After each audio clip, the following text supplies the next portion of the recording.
akong i-up-close yung aking mga roses ngayon. Ito yung Peach Swirl. Ang ganda. Saka ang bango nito. Yan, tawag nito Peach Swirl. Yan, dami. So,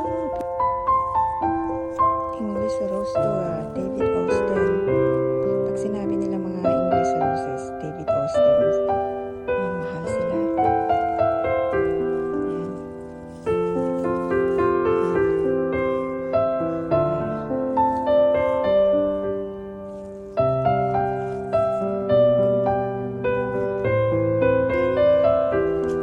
Ito yung napakalaki noon. Ang bango-bango.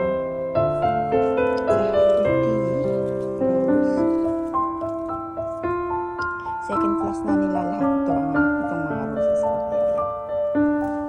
Ito na yung Honey Dijon. Patapos na sila. Patapos na yung second class. So, yan. Yung ginagawa ko.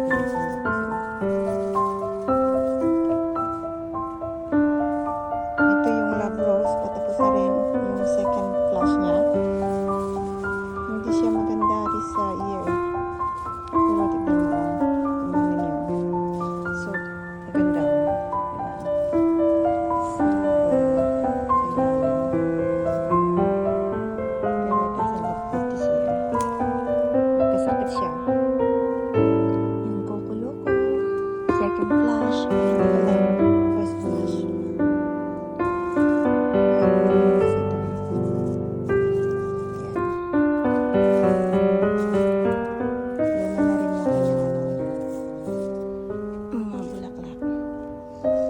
Isang Coco Loco.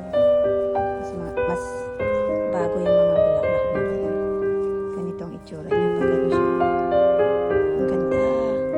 Kaya bumili ako ng pangalawa dahil paborito ko ito. Ganda talaga. Very unique, diba?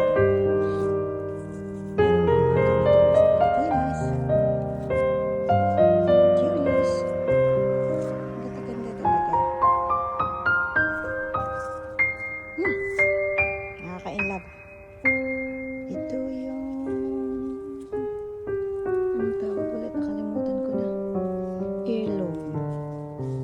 Ang ganda rin to. Oh? Wow. Ang bango rin nito. Again, nagkasakit din siya. Kaya kakunti lang yung bulak sa kanya.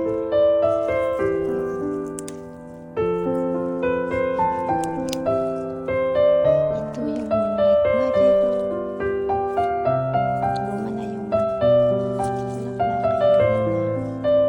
Ang ganda rin. Ang bango rin nito.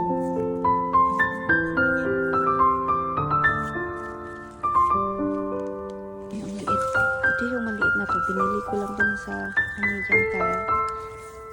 Ano ang mura-mura? Yung bibilihin mo lang and then pagtapos ng mamulaklak, mamatay na dapat ganun. Pero sabi ko sayang naman, ang ganda eh. Kung hindi ko mabubuhay ito. Okay ba siya? Pag medyo bago pa, medyo ano bang tawag yan? Pink salmon? Orangey? At pag luma na, ganyan na, pink na siya. Nabuhay ko eh. Feeling accomplish ako dito sa rose na to eh. Oh, ang dami pang buds.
supposed to be na